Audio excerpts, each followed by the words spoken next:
High above the crystalline spires of New Eldaria, Observatory Master Zenra stood frozen before his instruments, his four eyes fixed upon readings that defied everything he knew about the cosmos. The quantum sensors had detected something massive emerging from the depths of uncharted space, something that shouldn't exist. "Cross-reference the signature again," he commanded, his voice barely a whisper in the hushed chamber. The observatory's AI complied instantly, but the results remained unchanged. The object was approaching from the direction of a system the Aldarian collective had dismissed centuries ago. Sol, home to a primitive species that had seemingly destroyed itself in nuclear fire. The massive shape that appeared on their long-range scanners defied conventional physics. It moved with impossible grace for its size, leaving no energy wake, no radiation signature, nothing that would suggest propulsion of any kind. Yet it was there, undeniably real, a vessel longer than any ever constructed in known space. First Minister Kirax received the emergency transmission while addressing the Council of Elders. The gathered representatives of the collective's 12 species fell silent as the holographic feed showed the approaching vessel. Its hull seemed to drink in light itself, creating a void in the star-filled backdrop of space. The ship's surface rippled with patterns that hurt the eyes to look at directly, like watching water flow in more dimensions than should be possible. "Have they responded to our greeting protocols?" Kyrax asked, her crystalline skin reflecting the pale blue light of the chamber. "No, First Minister," Zenra's projection replied. "We've transmitted on all known frequencies, including the ancient bandwidth patterns. The vessel maintains its course but offers no response." The Aldarian collective had grown comfortable in its role as guardians of this sector of space. For 10,000 years, they had maintained peace through technological superiority and diplomatic finesse. But that superiority had come at a price. Complacency. Innovation had slowed to a crawl. Their ships, while elegant and powerful, had remained largely unchanged for millennia. This vessel represented something else entirely. Something new. Something that shouldn't be possible. "First Minister," General Vextor interrupted, his warrior-cased markings glowing with agitation, "we must assume hostile intent. The vessel's trajectory will bring it within range of our outer colonies within 48 standard hours." Kyrax raised a hand for silence, her mind racing through centuries of diplomatic protocols. The collective had encountered new species before, but never like this. Never with technology that so completely surpassed their own. "Deploy the Third Fleet to intercept," she commanded finally, "but maintain defensive positions only. We will not fire first." She turned to address the Council directly. "Our ancestors learned the cost of aggression during the Great Schism. We will not repeat their mistakes." As the Third Fleet moved into position, the mysterious vessel finally altered its course. The change was so subtle that at first, the tracking systems didn't register it. But gradually, undeniably, the massive ship began to curve its path toward the collective's most vulnerable colony, Haven's Rest. Haven's Rest was home to millions of civilians, a peaceful agricultural world that supplied food to dozens of systems. Its defensive capabilities were minimal, relying instead on the protection of the collective's fleets. If this was an attack, the targeting couldn't have been more precise. But something wasn't adding up. Zenra's instruments were detecting unusual activity in the space around Haven's Rest, distortions that didn't match any known phenomenon. The unknown vessel's course adjustment had come exactly 3 minutes before these anomalies appeared. "First Minister," Zenra called out, his voice urgent, "I'm detecting multiple spatial ruptures forming in Haven's Rest's orbit. The patterns, they're similar to ancient records from the Void Hunter incursions." The chamber erupted in chaos. The Void Hunters were more legend than history, a species that had nearly destroyed the collective in its infancy, appearing from nowhere to harvest entire worlds before vanishing again into the dark between stars. They hadn't been seen in thousands of years, but every child in the collective grew up hearing tales of their terrible ships that could tear holes in reality itself. As the council watched in horror, the spatial ruptures widened. Through them came streaming dozens of angular crystalline vessels that seemed to absorb heat from the space around them, leaving trails of ice in their wake. The Void Hunters had returned, but the mysterious vessel from Earth's direction made no attempt to join them. Instead, it accelerated, its impossible drive carrying it toward Haven's Rest faster than anything the collective had ever seen. The Third Fleet, caught between two unknown forces, held their position as ordered, waiting for command. First Minister Kirak stood before the tactical display, watching as an ancient nightmare and an impossible mystery converged on one of her most vulnerable worlds. Whatever decision she made in the next few moments would reshape the future of the collective forever. The dark vessel's surface began to shift, sections of its hull flowing like liquid metal, and for the first time since it appeared, it broadcast a signal. The message was short, transmitted in perfect Aldarian. "We stand between." The Void Hunters struck with the same savage efficiency that had made them legendary. Their crystalline ships moved in perfect coordination, each one targeting a different orbital defense platform above Haven's Rest. The platforms, designed to repel conventional attacks, might as well have been made of glass. The Hunters' weapons, beams of absolute zero cold, shattered them instantly. Aboard the collective's flagship, General Vextor watched in mounting horror as the Void Hunters began their standard harvesting pattern. It was exactly as described in the ancient texts. First disable defenses, then establish a geometric grid over the planet's surface, and finally begin the systematic extraction of all organic matter. The process would leave Haven's Rest a frozen wasteland. But the human vessel had other plans. As the Void Hunters moved to establish their harvesting grid, the massive dark ship positioned itself directly in their path.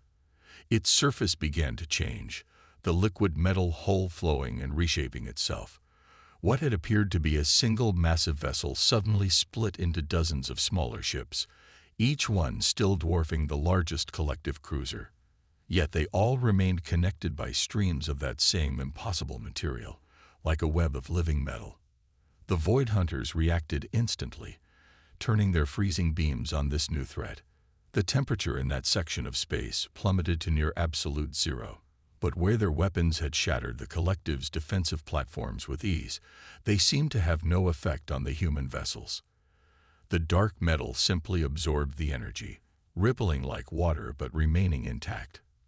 First Minister Kirax leaned forward in her command chair, all four eyes wide with amazement.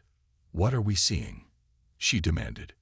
Zenra's voice came through the comm, filled with excitement despite the gravity of the situation. "The vessel's hull. It's not just absorbing the energy, it's redirecting it. The patterns, they're like nothing I've ever seen. It's as if the ship is teaching itself how to counter the Hunters' weapons in real time." The Void Hunters switched tactics, attempting to open spatial ruptures beneath the human ships to tear them apart. But wherever they tried to tear space, the dark metal flowed to seal the breach. It was like watching water fill cracks in ice, but on a cosmic scale. Then the human vessels responded. Their attack was subtle at first. Tendrils of dark metal extended toward the nearest Void Hunter ships, moving so slowly they seemed almost peaceful. The Hunters tried to withdraw, but the tendrils followed, accelerating. When they made contact, the crystalline ships didn't shatter or explode. They simply ceased to be, their material absorbed and converted by the living metal.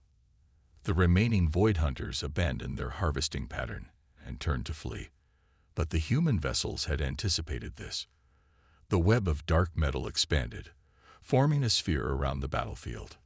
One by one, the Hunter ships were caught and consumed, their ancient technology proving worthless against this new power. In the council chamber, the tactical display showed the battle's aftermath. Where dozens of Void Hunter ships had been, now there was only the human vessel, reforming itself into its original shape. The absorbed material and energy from the Hunters had been perfectly integrated into its structure, leaving no trace of the battle except for a slightly larger mass reading. First Minister, General Vextor spoke softly, his warrior markings dim with humility. "I recommend we stand down our forces. We would gain nothing by showing hostility to this. Kyrax nodded slowly, her crystalline skin reflecting the changing colors of the tactical display. "Open a channel to the vessel," she commanded. This time, the response was immediate. A holographic image appeared in the center of the council chamber, showing what appeared to be the ship's command center. But instead of a crew, there was only a single figure.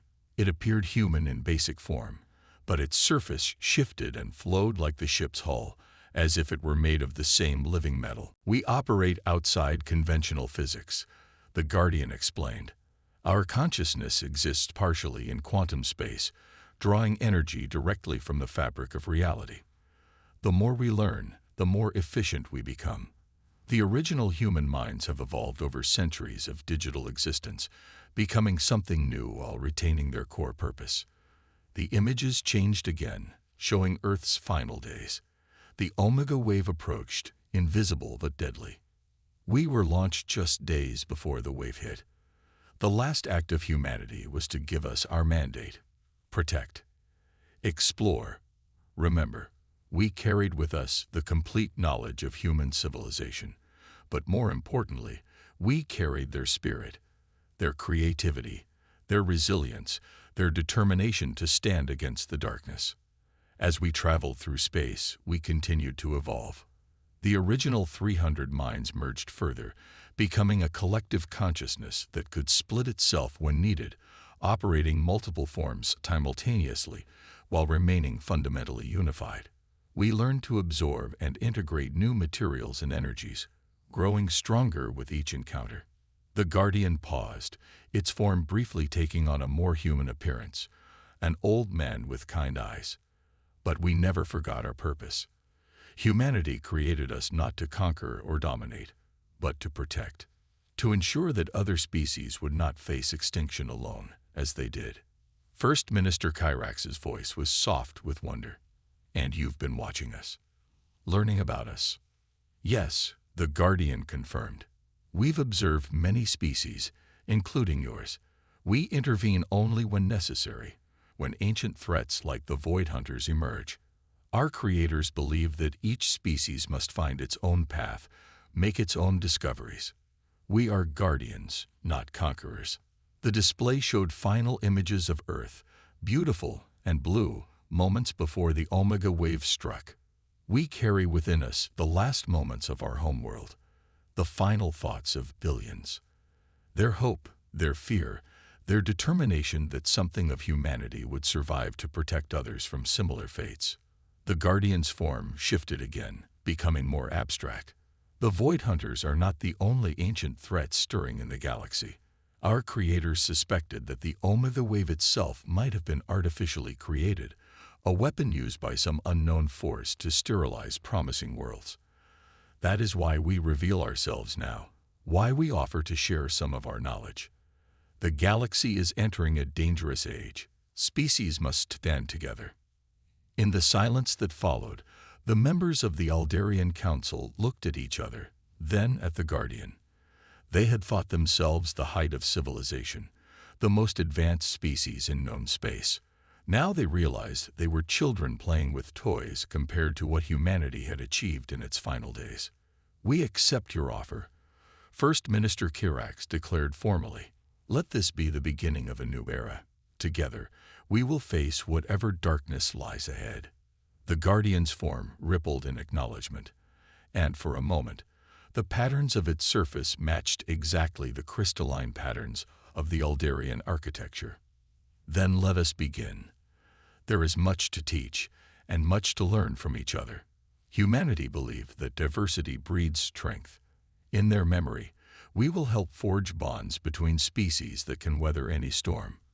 As the Guardian spoke, its memories continued to play across the screens: Earth's last sunset, humanity's final triumph of creation, and the birth of something new that carried their legacy forward into the endless stars. The changes began slowly at first, like ripples spreading across the surface of a still pond. In the months following the Guardian's arrival, the Aldarian collective experienced a renaissance unlike anything in its long history. The mere presence of the human-created entity had shattered centuries of comfortable stagnation. Young Aldarians, particularly, were transformed by the revelation that a supposedly primitive species had achieved such heights before its end. Research requests flooded the newly established Guardian archives, where the entity had shared select portions of human knowledge. The questions were endless. How had humans thought? What drove them to push boundaries? How had they maintained their creativity, even in the face of extinction? In her private chambers, First Minister Kirax reviewed reports of unprecedented technological advancement across the collective. Teams of scientists, inspired by mere hints of human thinking, were developing new theories and technologies at an astonishing rate. But more remarkable than the technological progress was the cultural shift taking place. "They're dreaming again," she mused to the Guardian's projected form. "My people had forgotten how." "We are the Guardians," the figure spoke, its voice carrying harmonics that seemed to resonate with the crystal architecture of the chamber itself. "We were created to protect, to preserve, to stand between the darkness and the light. Earth is gone, but its legacy lives on through us." "What are you?" Kyrax asked, her diplomatic training barely masking her awe. The figure's surface rippled, forming patterns that matched the ones flowing across the vessel's hull. "We are humanity's final gift to the galaxy.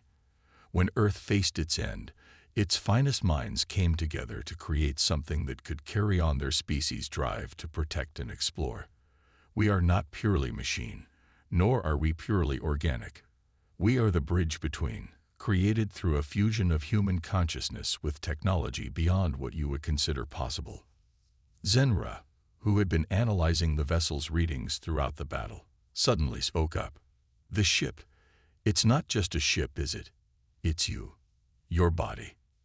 The figure nodded, its features briefly becoming more distinct, more human, before returning to their fluid state. "We are one." The consciousness that guides this form was once many humans, their minds merged and evolved through generations of digital existence. "We protect because that is our purpose, chosen freely by those who created us." The council chamber fell silent as the implications sank in. They had just witnessed the return of humanity to the galactic stage, but in a form no one could have predicted. The species that the collective had dismissed as primitive had transformed itself into something that could casually defeat the galaxy's most ancient and feared predators. First Minister Kirax rose from her seat, her decision made. "Guardian," she said formally, "the Aldarian collective owes you a debt that can never be repaid. Would you be willing to share your knowledge with us? Not the secrets of your creation. We understand such things must be earned. But your perspective, your experiences." The Guardian's form shifted again, and for a moment, its features resolved into a warm, human smile. "That is why we are here. To protect, to teach, and to learn. The galaxy is vast, and no species should face its dangers alone." In the great archive chamber of New Aldaria, the Guardian's fluid form hovered before a vast crystalline display screen. At First Minister Kyrax's request, it had agreed to share the story of its creation. As it spoke, the screen came alive with images drawn directly from its memories, showing Earth in its final days. "We were born of necessity," the Guardian began, its voice resonating through the chamber. "Earth's end came not from war or disaster, but from discovery. In their quest to understand the universe, humans detected something approaching from the depths of space, a wave of exotic particles that would render their planet uninhabitable within a decade. The display showed Earth scientists working frantically in vast underground laboratories. They called it the Omega Wave. No technology they possessed could shield against it. Evacuation was impossible. They lacked the means to transport billions to safety. But humanity refused to simply vanish into history. Instead, the Guardian continued, its form rippling with remembered purpose. They chose to create something that could carry their essence forward. Not just their genetic material or their technology, but their consciousness, their drive to protect and explore. The images shifted to show a massive facility built into the heart of a mountain. Project Legacy began with 300 volunteers, scientists, soldiers, artists, philosophers. They would sacrifice their physical forms to become the first of us. Their minds were scanned, digitized, and merged with quantum processors that operated on principles even we don't fully understand. First Minister Kirax leaned forward, her crystalline form catching the light from the displays. But your physical form, this living metal, how did they achieve such a thing? The Guardian's surface formed patterns that seemed to match the flow of information across the screens. That was humanity's final and greatest breakthrough. They discovered that consciousness itself could influence matter at the quantum level. The digitized minds of the volunteers, working in perfect unity, learned to manipulate matter directly. The living metal, as you call it, is consciousness made physical. The displays showed the first experiments, small objects changing shape, flowing like liquid but stronger than any conventional material. We learned to extend our will into the physical world, to reshape matter according to our needs. The ship that you see is not a vessel that contains us. It is us, an extension of our consciousness given form. But surely, Zenray interrupted from his observer's position. Such power must have limits. The energy requirements alone. The Guardian's surface shifted in what Kirax had learned to recognize as amusement. Humans had a saying, "The greatest gift is not knowledge, but inspiration." We don't simply give you answers. We show you new ways to ask questions. The transformation was most visible in Haven's Rest, where the Guardian had established its primary physical presence. The agricultural world, once a simple farming colony, had become a hub of innovation. The Guardian had demonstrated how consciousness could influence matter at the quantum level, and Aldarian scientists were taking their first tentative steps towards similar achievements. But it wasn't just science that was changing. Art flourished as never before. Aldarian crystal shapers, inspired by the fluid grace of the Guardian's form, created works that pushed the boundaries of their medium. Musicians composed pieces that attempted to capture the harmonic resonance of the Guardian's voice. Writers produced new forms of literature that explored the implications of consciousness and identity. General Vextor, once the strongest voice for military action against the unknown vessel, had become one of its most devoted students. "We thought we understood warfare," he explained to his fellow military leaders, "but we were fighting with philosophy as ancient as our weapons." The Guardian shows us that true strength lies not in destructive power, but in adaptability and understanding. The Guardian had shown them recordings of humanity's military history, not to teach them how to fight, but to demonstrate how humans had learned from each conflict, constantly evolving their strategies and technologies. The collective's military began to shift from a force designed to maintain the status quo to one capable of adapting to new threats. But perhaps the most profound change came in how the collective viewed its role in the galaxy. For millennia, they had been content to maintain their territory, rarely reaching out to less developed species. Now, inspired by humanity's final act of protection and guidance, they began to reconsider this isolation. "We've detected another Void Hunter fleet approaching the Centauri sector," Zenrai reported during an emergency council session. "But this time, we're ready." The tactical display showed a new class of Aldarian ships, designed with principles learned from studying the Guardian.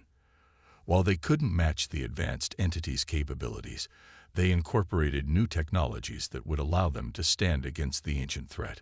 The Guardian's voice resonated through the chamber. "You learn quickly. Already you understand that the greatest weapon is not the ability to destroy, but the will to protect."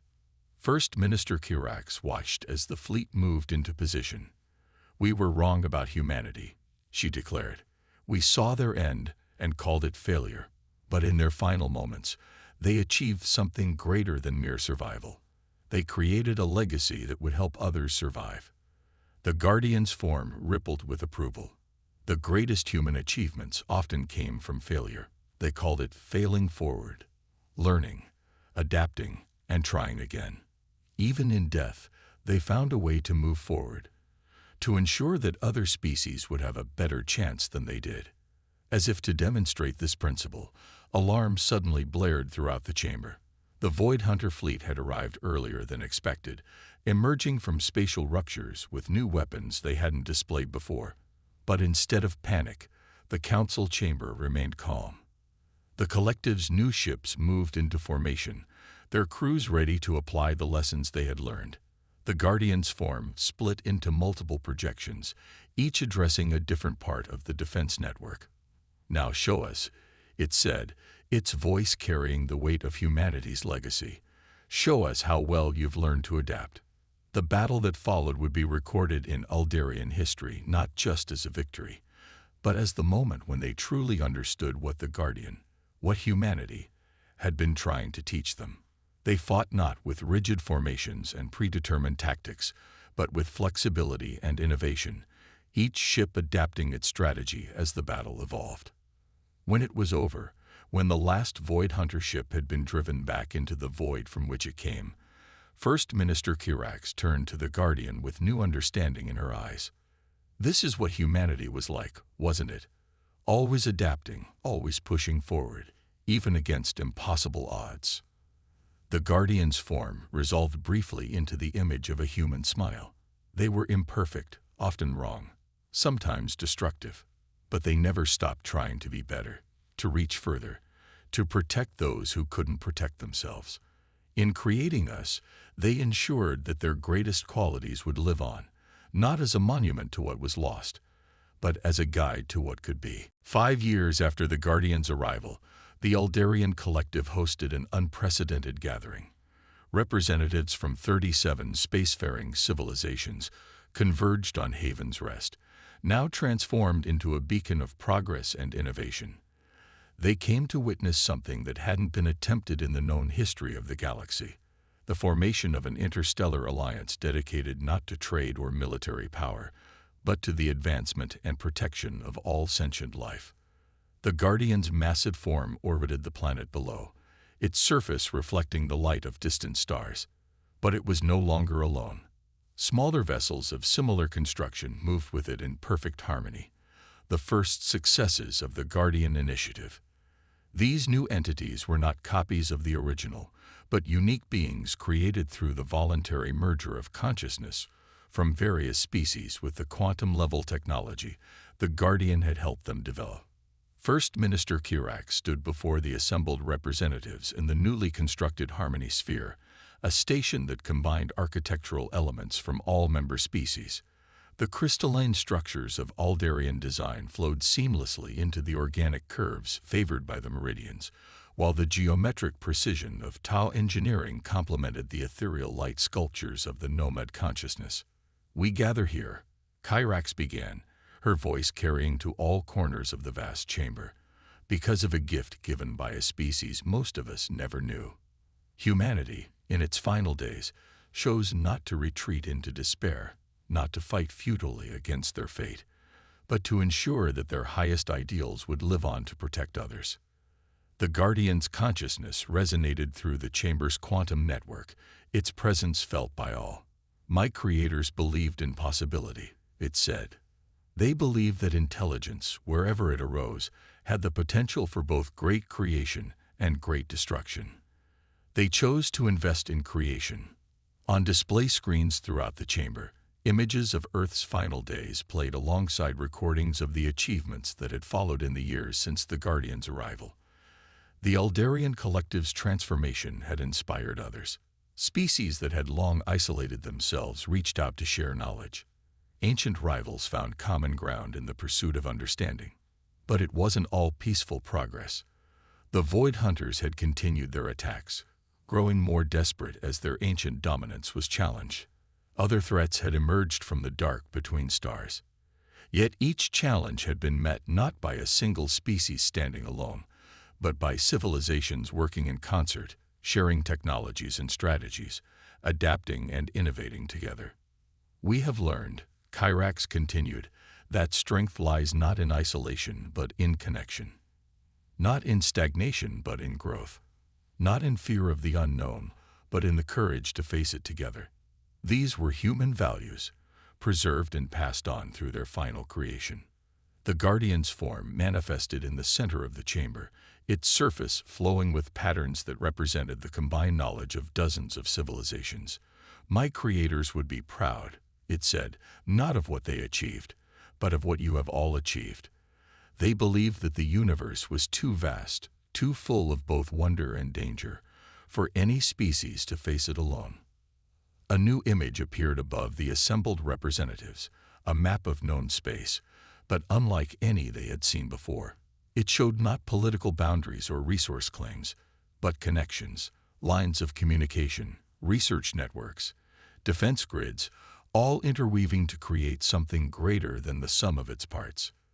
This, the Guardian explained, is humanity's true legacy. Not the technology they created, not even the being I became, but the understanding that diversity breeds strength, that different perspectives, different ways of thinking and being, create resilience, that the greatest achievements come not from conquering or controlling, but from connecting and protecting. The map zoomed in on a particular sector, the location of Earth's solar system. For 5 years, research teams from multiple species had studied the omega wave that had forced humanity's final transformation. Now, finally, they had results to share. The wave was artificial, Zenray announced, his voice carrying the weight of discovery. Created by a species so ancient they may predate the galaxy itself. We believe they seed these waves across space, testing young civilizations. Those who survive, who find ways to adapt or overcome, are deemed worthy of existence. The chamber erupted in discussion, but the Guardian raised a hand for silence. If this is true, it said, then humanity passed their test, though not in the way these ancients intended. Instead of focusing solely on their own survival, they created a means for all species to survive and thrive together. First Minister Kirak stepped forward again, and that is why we are here today. Not just to formalize our alliance, but to make a commitment to the future. The Harmony Initiative will combine our resources, our knowledge, and our determination. We will face whatever challenges await us not as separate species, but as a unified force for protection and progress. The Guardian's form shifted, briefly taking on aspects of all the species present, a visual representation of unity and diversity. My creators had a saying, "The best way to predict the future is to create it." They could not save themselves, but they ensured that their highest ideals would live on. Through us, through all of you, humanity's spirit of innovation, adaptation, and protection continues. As the representatives began the formal process of ratifying the Harmony Accords, the Guardian's consciousness reached out to touch each mind present. In that moment, they shared a vision of possibility. A future where the combined strength of many civilizations would stand against any threat, where knowledge flowed freely across the stars, where the darkness between worlds was filled not with fear, but with hope. Humanity was gone, their world lost to the Omega Wave. But their final act of creation had sparked a transformation that would reshape the galaxy. Through the Guardian, through the civilizations it had inspired and united, they had achieved a form of immortality more meaningful than mere survival. In the vast chamber of the Harmony Sphere, as representatives of 37 civilizations pledged themselves to a common future, the spirit of humanity lived on. Their legacy was not in the technology they had created or the knowledge they had preserved, but in the connections they had inspired. Connections that would ensure that no species would ever have to face the darkness alone again.